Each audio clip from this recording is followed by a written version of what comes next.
I'd like to thank Raven for organising this event.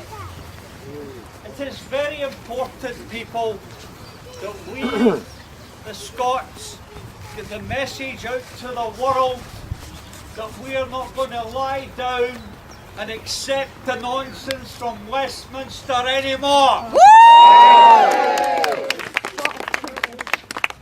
Now, Raymond has spent a lot of time organising this event. I know one or two things have gone wrong, but it's his first attempt. And I want Raymond to organise this event again. And I'm sure it will be even better next time round. Now, there's some people here for Germans for Independence. It's organised for the 2nd of September. Anybody that can go to Berlin on the 2nd of September, go along and support these people. It's great, isn't it? You've got people from the Netherlands, you've got people from Germany who are willing to support our cause.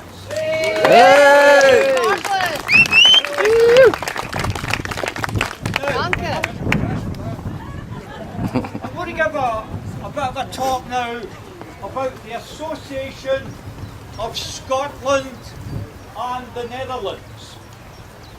For hundreds of years, the Scots and the people of the Netherlands traded.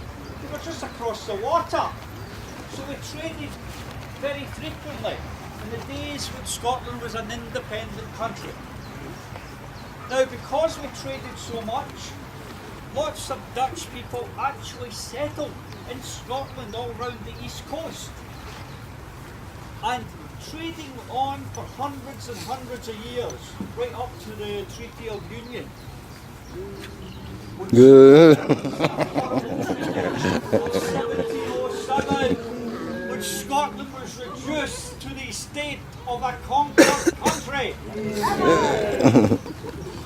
Now, an amazing thing also is that for hundreds of years there was a regiment in the Netherlands made entirely of Scots called the Scots Brigade. They fought and all. How many people are here from Germany? Shout yes! Yes!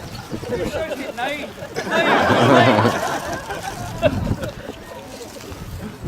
How many people are here from Sweden? Somebody coming from Sweden, I'm not talking about. How many people are here from England?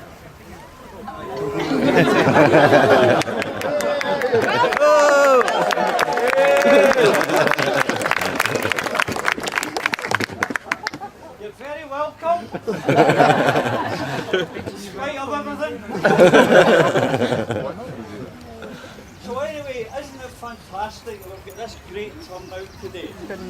So I'm just going to end now by giving you some words of Ravibum, Scotland's greatest poet. He said, "Let us hope that come it may, but come it may for all that man to man, the world shall brothers be for all that." Thank you very much.